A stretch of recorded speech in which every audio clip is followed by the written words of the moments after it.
I'd like to now yield such time as it may consume to the distinguished gentleman from Iowa, Steve King, a member of the Ag Committee, the Small Business Committee, and a force on the Judiciary Committee. Thank you. I appreciate the gentleman from New Jersey yielding time, and I also appreciate Chris Smith's leadership on the pro-life issue here in this United States Congress. It takes a strong and a committed force to constantly be on top of every component of the life issue every day and night. I'm convinced that Chris Smith misses sleep over this, as I do and many of us do. But today we've got something to be happy about, Mr. Speaker, and that is that of the $286 million that go into the family planning and under Title X, and it's the mission of that, the purpose of those funds is to help plan the number and the spacing of children. And I think that God should be in charge of that, and the more we have, I've long said that the solution for our society is good people need to have a lot of babies and raise them right. And that will bring along, if we get our social agenda right, if we get our faith right, if we get our families right, if we understand the Constitution, if we have a work ethic that's right, if our integrity is there, all the rest will automatically take care of itself. And I see these little babies. I look around in my church, and they're just, our church is just full of little ones. And, you know, a little newborn in front of me just last Sunday, and watching how the family passes that little newborn along. And I see a granddaughter shoot across the aisle to grandparents. Nobody worries. But I don't worry, because those kids there are going to be all right. And this country always takes care of its little ones. There's never been a time where we could have more confidence in taking care of our little ones. But we got to get them born. And we're seeing money borrowed from China to supplement a national debt to go into a Title X family planning program.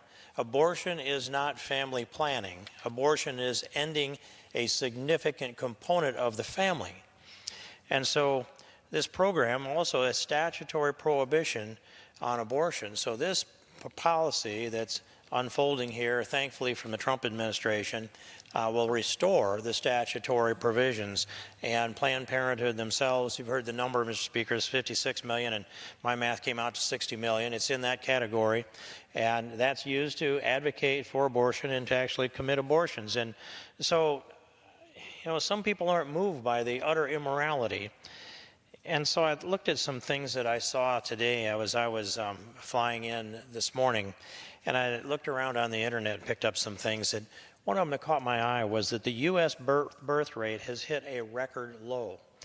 And now, a record low. And then that means that that record low consists of this.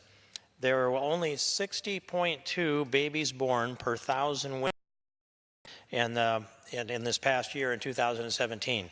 That's the women between the ages of 15 and 44. The fertility years, as the Center for Disease Control describes it, only 60.2. That's the lowest it's ever been since we've been keeping records, and we've been keeping records for decades.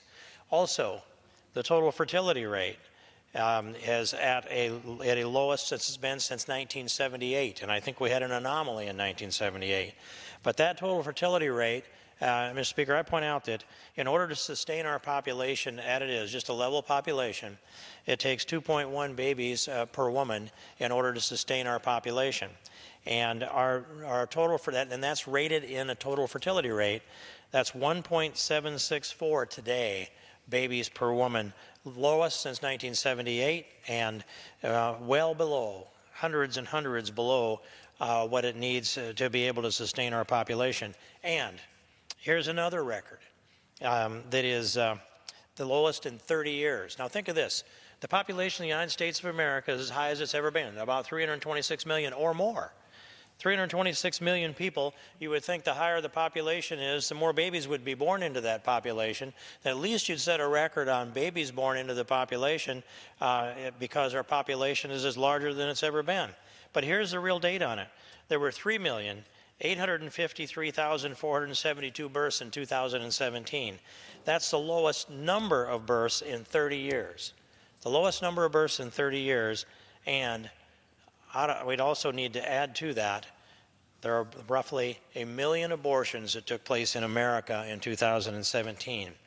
So if those babies had been born, we would have had 4,853,472 little ones here rather than the 3.8 million that's in the data that we have. 21% of the babies conceived in America's lives are ended by abortion, Mr. Speaker. And I'm seeing an administration that's moving around on the side of life. I'm seeing a society that's moving along on the side of life. I'm watching the 4D ultrasounds where now we can hear the heartbeat and we can watch them move and squirm in the womb.